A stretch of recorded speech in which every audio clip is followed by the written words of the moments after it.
Satellite की orbit में इसकी ऑर्बिटल स्पीड को अपन ने कैलकुलेट की थी, और सेटेलाइट अपना सिंगल रिवोल्यूशन कितने टाइम में कंप्लीट करता है, दैट इज टाइम पीरियड को हमने कैलकुलेट किया था। ठीक है, और आगे चलते हैं। सेटेलाइट की जब सेटेलाइट मूव करेगा अपने ऑर्बिट में तो कुछ ना कुछ एनर्जी भी पजेस करेगा, कुछ ना कुछ एनर्जी भी कंटेन करेगा। तो उसकी वो एनर्जी क्या होगी, वो एनर्जी हम लोग फाइंड कर सकते हैं। ठीक है, तो अपना जो नेक्स्ट टॉपिक है दैट इज़ द एनर्जी। वो एनर्जी जो उसके पास होगी मैकेनिकल एनर्जी, वो अपन फाइंड करेंगे। ठीक है, तो next topic is energy, total energy of satellite. Total energy of satellite.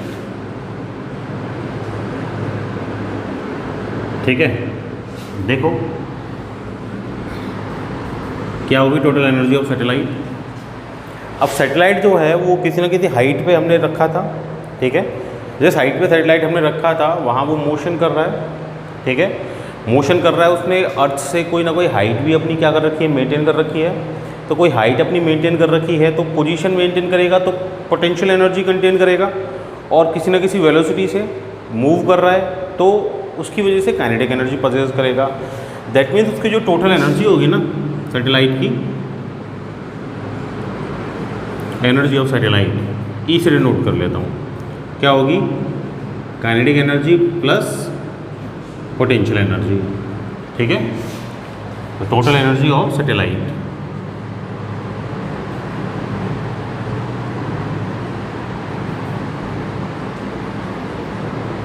ठीक है, अब उसकी जो पोटेंशियल एनर्जी है, पोटेंशियल एनर्जी ऑफ सैटेलाइट, वो क्या होगी, उसका तो फॉर्मूला मैंने पहले निकाला ही था, वो तो डायरेक्ट फॉर्मूला कैलकुलेट किया था मैंने।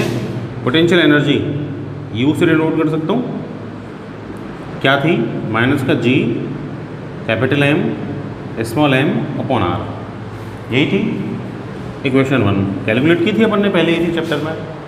ठीक है, किसी भी ऑब्जेक्ट की पोटेंशियल एनर्जी। ठीक है, वो भी एक ऑब्जेक्ट ही है। अगर वो लेट, ये अपनी अर्थ है। ठीक है, ऐसे बना देता हूँ डायग्राम, ये अपनी अर्थ है ना, अर्थ के अराउंड ये अर्थ की रेडियस हो गई, लेट आ रही, लेट वो अर्थ के अराउंड किसी इस ऑर्बिट में, सर्कुलर ऑर्बिट में रिवॉल्व कर रहा है। यहाँ है, ये अपना सैटेलाइट है, तो इसकी हाइट h है, तो टोटल जो r है small r, that will B r e plus h। इस डिस्टेंस पे अपना सैटेलाइट होगा, वो मैंने r स्मॉल r कंसिडर किया है। ठीक है, अच्छा, ये तो पोटेंशियल एनर्जी की बात होगी, उसके पास काइनेटिक एनर्जी भी होगी कुछ ना कुछ। तो काइनेटिक एनर्जी ऑफ सैटेलाइट के, काइनेटिक एनर्जी का फॉर्मूला अपने पास हाफ एम बी स्क्वायर ही है। ठीक है, v मतलब वेलोसिटी किसकी होगी, सैटेलाइट की। सैटेलाइट की अपने ऑर्बिट में जो वेलोसिटी होती है उसको क्या बोलते हैं अपन, ऑर्बिटल वेलोसिटी, v नॉट से उसको डिनोट करते हैं। ठीक है, v नॉट की वैल्यू पता है क्या मुझे, कल ही तो कैलकुलेट की थी अपन ने, G M upon R, under root G M upon are, यही कैलकुलेट की थी ना। अगर इसको मैं इसके अंदर पुट कर दूँ तो काइनेटिक एनर्जी क्या हो जाएगी, के kinetic energy half M V naught is under root G M upon R का स्क्वायर है ना। तो क्या बचेगा, ये जी एम अपॉन आर बचेगा। दैट मीन्स जो kinetic energy that will be G small M capital M upon 2r। Equation number क्या हो गई, ये सेकंड। तो इक्वेशन 1 में तो मेरे पास क्या आ गई, पोटेंशियल एनर्जी आ गई, and this is kinetic energy, तो टोटल एनर्जी निकाल सकता हूँ मैं। So total energy of satellite,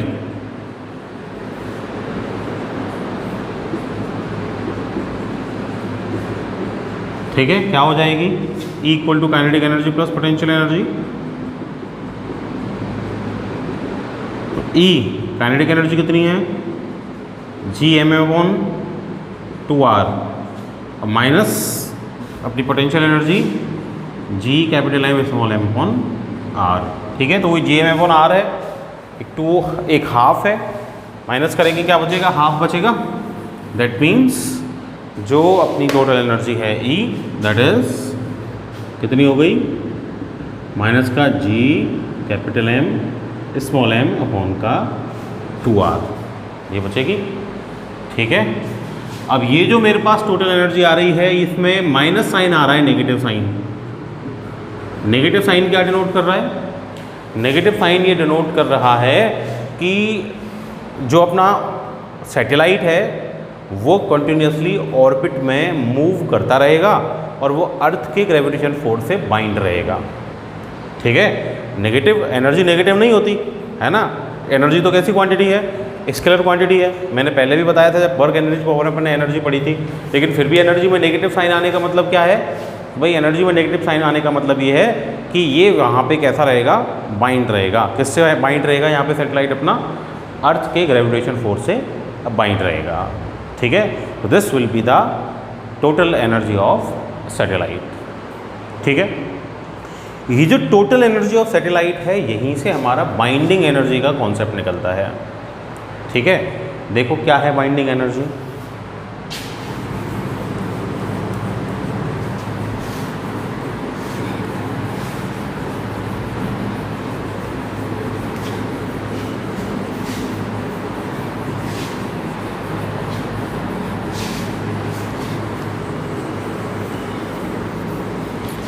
अपना जो नेक्स्ट टॉपिक है that is the binding energy of satellite.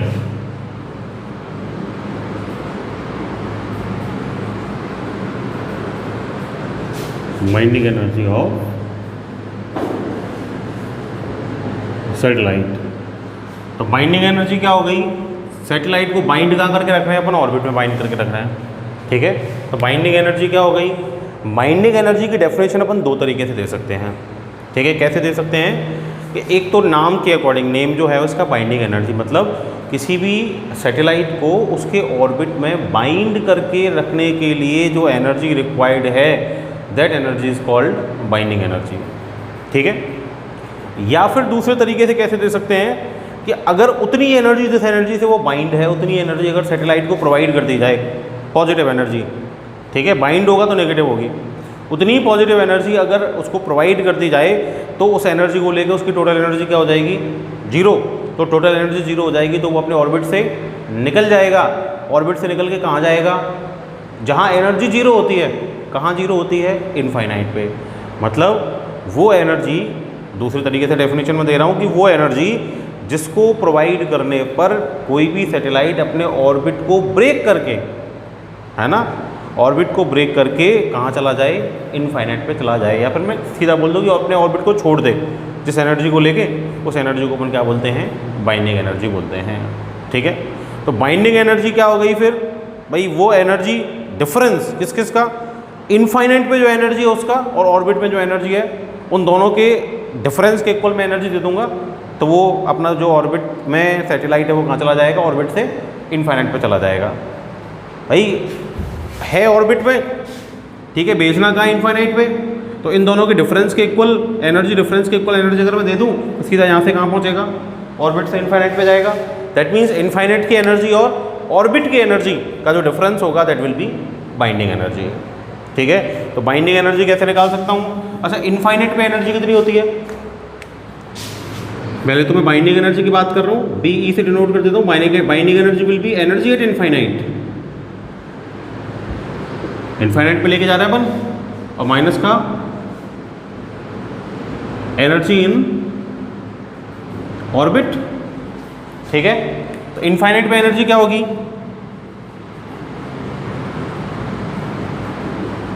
Infinity पे एनर्जी भाई टोटल वही काइनेटिक प्लस पोटेंशियल।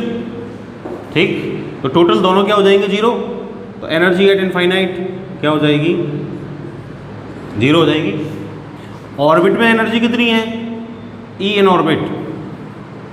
अब ये भी तो निकाली, कितनी है? माइनस का G capital M small M upon 2r। इस एनर्जी से वो कहाँ होता है? ऑर्बिट में होता है। सो बाइंडिंग एनर्जी क्या हो जाएगी?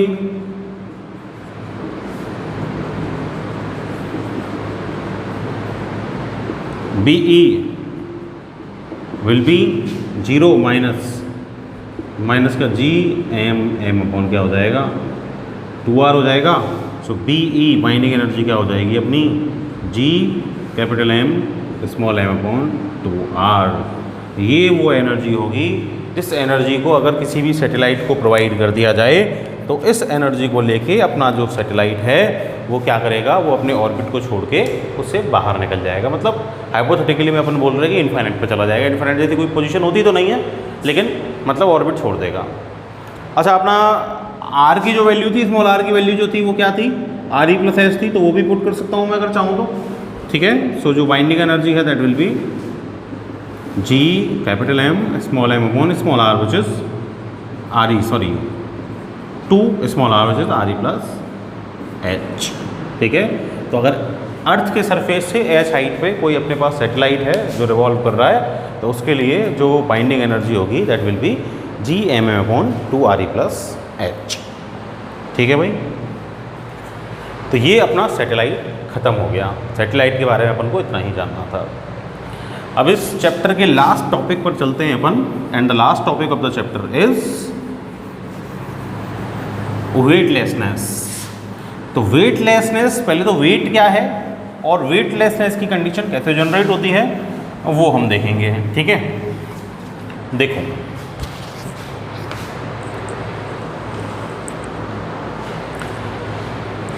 देखो अपन ये बोलते हैं कि भाई वेट एक्चुअली में है क्या। कोई भी ऑब्जेक्ट है, इसके अंदर मास है, हमें इसको अर्थ अपनी साइड अट्रैक्ट करती है, तो इस पर अपन बोलते हैं कि भाई वेट फोर्स लगता है कितना, W = mg। तो वेट इज अ फोर्स, किसकी वजह से लगता है, ग्रेविटी की वजह से। ठीक है, अच्छा मास जो है वो तो, मास क्या है, मास आप बोल सकते हैं एक्चुअल वेट है आपका। ठीक है, मतलब आप जो एक्चुअल में कंटेन करते हैं वो मास कंटेन करते हैं, वेट कंटेन नहीं करते। वेट तो प्लेनेट के अकॉर्डिंग चेंज हो जाएगा। अगर मान लो प्लेनेट का स्मॉल जी चेंज हो जाए, किसी दूसरे प्लेनेट पे आप चले जाएं जहाँ स्मॉल जी की वैल्यू क्या हो, डिफरेंट हो, तो आपका वेट तो क्या हो जाएगा, चेंज हो जाएगा, पर मास कभी भी चेंज नहीं होता। ठीक है, तो अपना जो वेट है that is a force applied by the planet earth on us. ठीक है, अब ये जीरो कब कब हो सकता है, वेटलेसनेस की कंडीशन की मैं बात कर रहा हूँ, है ना। किसकी बात कर रहा हूँ मैं, वेटलेसनेस की बात कर रहा हूँ। तो वेटलेसनेस का मतलब W = क्या हो जाना चाहिए, 0 हो जाना चाहिए। ठीक है, मास कभी भी 0 नहीं हो सकता आपका, है ना भाई। कोई भी ऑब्जेक्ट जो है वो मास तो ऑक्यूपाई, जो स्पेस ऑक्यूपाई कर रहा है उसके अंदर मास तो होगा। ठीक है, अब W = 0 क्या 4 कंडीशंस में हो सकता है। कौन कौन सी कंडीशन में हो सकता है, एक तो हो सकता है फ्री फॉल की कंडीशन में, इसको अपन पहले देख चुके हैं NLM के अंदर, लिफ्ट वाला एग्जांपल मैंने बताया था। सेकंड हो सकता है जहाँ G 0 हो जाए। G 0 कहाँ हो सकता है, G 2 जगह पे 0 हो सकता है। कहाँ, तो सेंटर ऑफ अर्थ हो सकता है। ठीक है, और कहाँ हो सकता है, और एक इनफाइनाइट पे हो सकता है जी। ठीक है, वहाँ ग्रेविटेशन फोर्स इनफाइनाइट पे क्या हो जाता है, 0 हो जाता है। तो ग्रेविटेशन फोर्स 0 हो जाता है, तो वहाँ पे अपना जो स्मॉल जी है वो भी क्या हो जाएगा, 0 हो जाएगा। और फोर्थ कंडीशन है, ये हो सकता है आर्टिफिशियल सैटेलाइट के अंदर। आर्टिफिशियल सैटेलाइट के अंदर अपना जो वेट है वो क्या हो सकता है, 0 हो सकता है, वेटलेसनेस की कंडीशन जनरेट हो सकती है। अब देखो ये दो तो पॉसिबल ही नहीं है, ना तो अपन सेंटर ऑफ अर्थ पे जा सकते हैं, ना अपन इनफाइनाइट पे जा सकते हैं।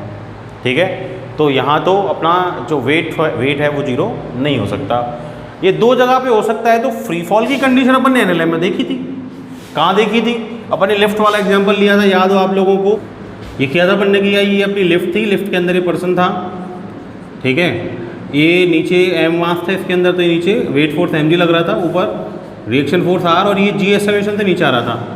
ठीक है, अब G एक्सेलरेशन से नीचे आ रहा था, तो नीचे आ रहा है तो लार्ज फोर्स कौन सा हो गया, mg हो गया।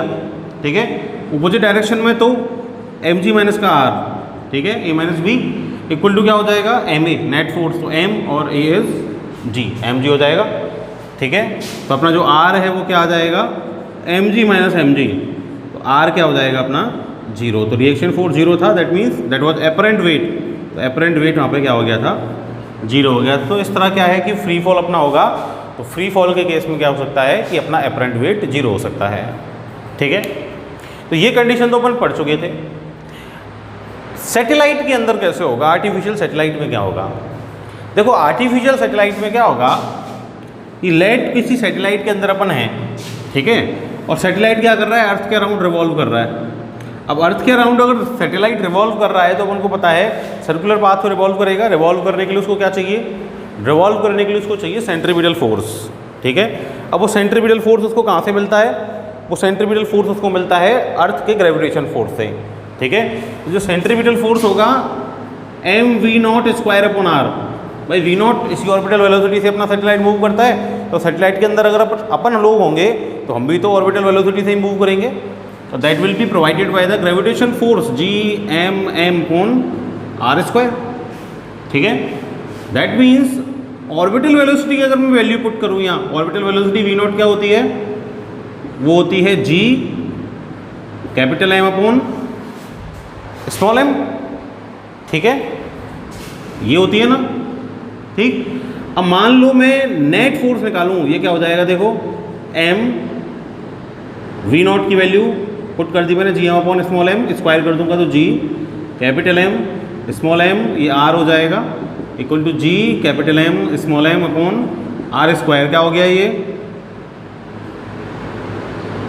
सॉरी, Gm अपॉन r हो जाएगा, ये Gm अपॉन r हो जाएगा, ये है ना, r पुट कर सकता हूँ इसको। तो क्या हो जाएगा भाई? ये हो जाएगा g capital M small m upon r² equal to g capital M small m upon r²। That means भाई जो सेंट्रीपिटल फोर्स है वो किसके इक्वल हो जाएगा स्पेस में? वो इक्वल हो गया ग्रेविटेशन फोर्स के। इक्वल हो गया तो मान लो नेट फोर्स जब निकालूंगा F equal to Fg gravitation force, दोनों अपोजिट डायरेक्शन में होते हैं, माइनस का Fc सेंट्रीपिटल फोर्स, दोनों इक्वल हो गए तो नेट फोर्स क्या हो जाएगा? 0 हो जाएगा। दैट मीन्स जो ऑब्जेक्ट है उसमें नेट फोर्स क्या लगता है? 0 अप्लाई होता है। नेट फोर्स 0 तो उसका एक्सेलरेशन भी क्या हो जाएगा? नेट 0 हो जाएगा। तो अगर नेट एक्सेलरेशन 0 हो जाएगा इसका मतलब g0, तो उसका वेट भी क्या हो जाएगा? 0 हो जाएगा। तो सैटेलाइट के अंदर भी हमको क्या मिलती है? वेटलेसनेस की कंडीशन मिलती है। तो ये वो जगह हैं, फ्री फॉल हो गया, सेंटर ऑफ अर्थ हो गया, इन्फिनिटी हो गई, या आर्टिफिशियल सैटेलाइट हो गया, इन जगह पे हमेशा ही अपन को क्या मिलेगी? वेटलेसनेस की कंडीशन मिलेगी, ठीक है भाई। तो ये अपना यहाँ चैप्टर कंप्लीट हो गया। कुछ क्वेश्चंस अपन लोग देख लेते हैं अब तक के कॉन्सेप्ट से रिलेटेड, टॉपिक से रिलेटेड। देखो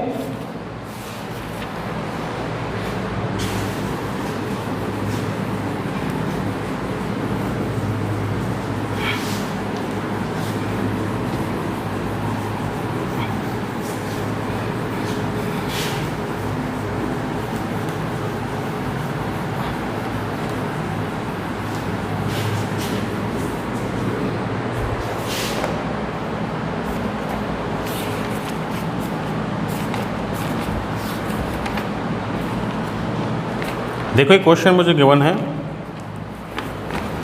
बोल रहा है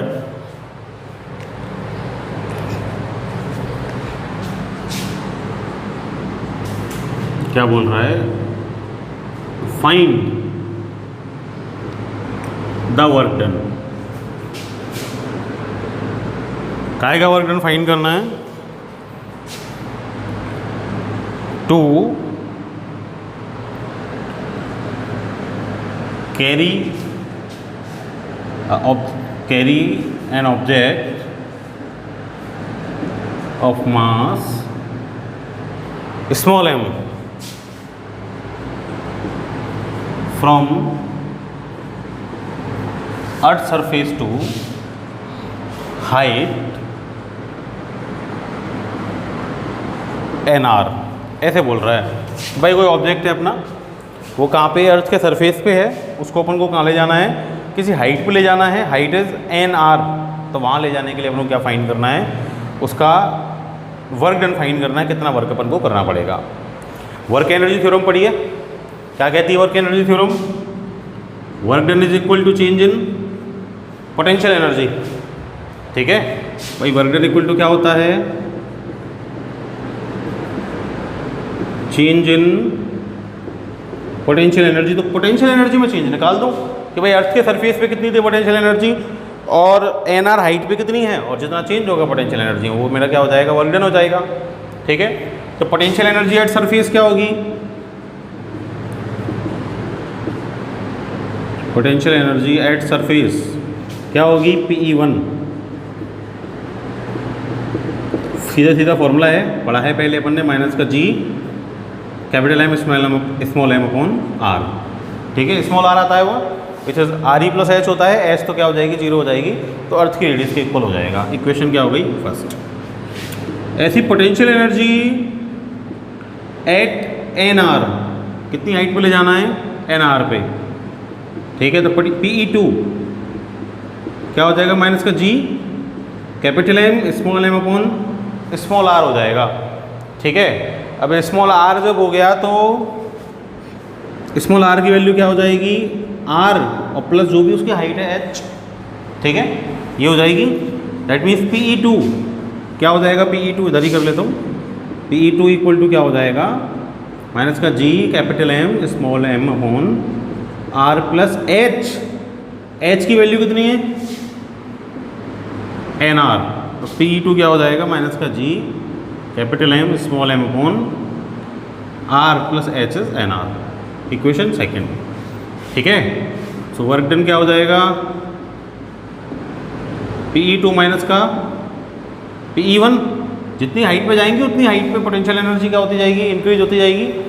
ठीक है, तो work done W equal to क्या हो गया, माइनस का G capital M small M upon r plus n r, minus और माइनस में माइनस का G capital M small M upon क्या आ जाएगा, आर आ जाएगा। तो W इक्वल टू क्या आ जाएगा, G capital M small M upon r plus का और माइनस में क्या आ जाएगा, G capital M small M upon r plus n r आ जाएगा। ठीक है, कुछ कॉमन आ रहा है क्या, G capital M small M upon r common आ जाएगा, 1 माइनस का क्या बचेगा, 1 अपॉन 1 प्लस एन हो जाएगा, ये ऐसा ही होगा। ठीक है, आर नीचे से कॉमन आ गया है, तो क्या हो जाएगा, W equal to G capital M small M upon R, LCM ले लो बस, 1 प्लस एन, तो 1 प्लस एन माइनस 1, तो क्या हो जाएगा, ये प्लस माइनस तो कैंसिल आउट हो गया, तो W equal to G capital M small M upon R और इनटू में क्या हो जाएगा, N upon 1 plus N. This will be the work done to carry this object of mass small m from surface to any height nr। ठीक है भाई, कर सकते हैं इजीली, अच्छा क्वेश्चन था, हो जाएगा अपना इजीली। ठीक है, एक आध क्वेश्चन और देख लेते हैं अपन। देखो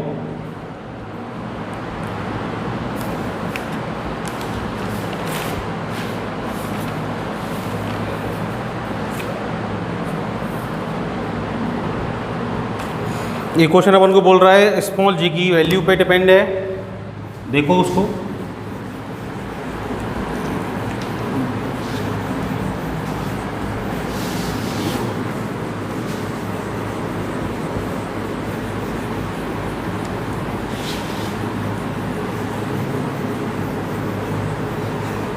देखो क्या बोल रहा है क्वेश्चन अपना। Next, at what height, at what height from earth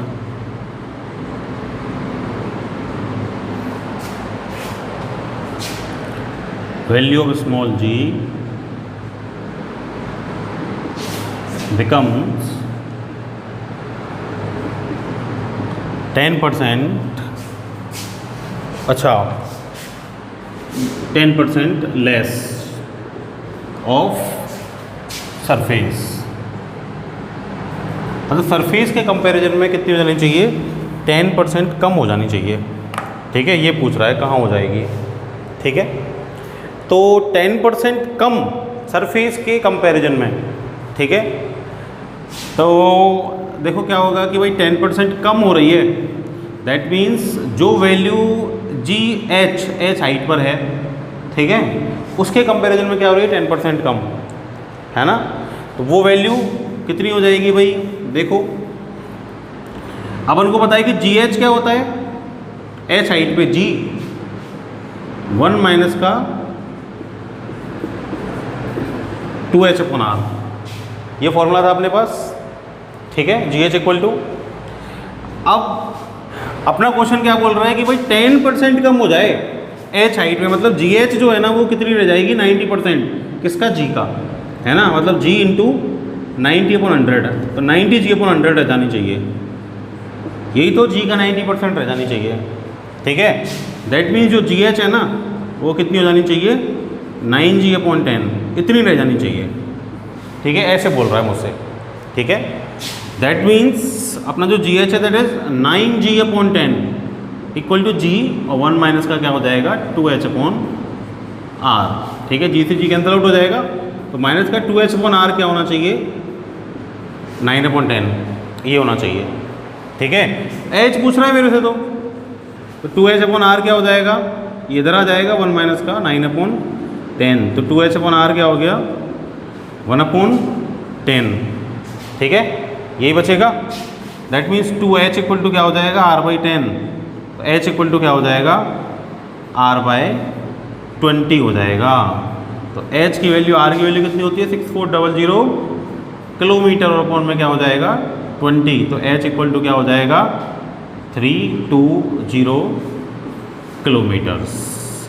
इस हाइट पे जाके क्या हो जाएगा, जो अपनी g की वैल्यू है ना वो कितनी रह जाएगी 90%, मतलब 10% लेस रह जाएगी, ठीक है भाई। तो ये अपने कुछ क्वेश्चंस थे, तो यहाँ ये अपना चैप्टर ख़त्म हो गया ग्रेविटेशन। अब इसके जितने भी टॉपिक्स थे उससे रिलेटेड क्वेश्चंस आप लोग कर लेंगे, ठीक है। अब नेक्स्ट लेक्चर के अंदर अपना न्यू चैप्टर अपन स्टार्ट करेंगे। That's all for today, thank you.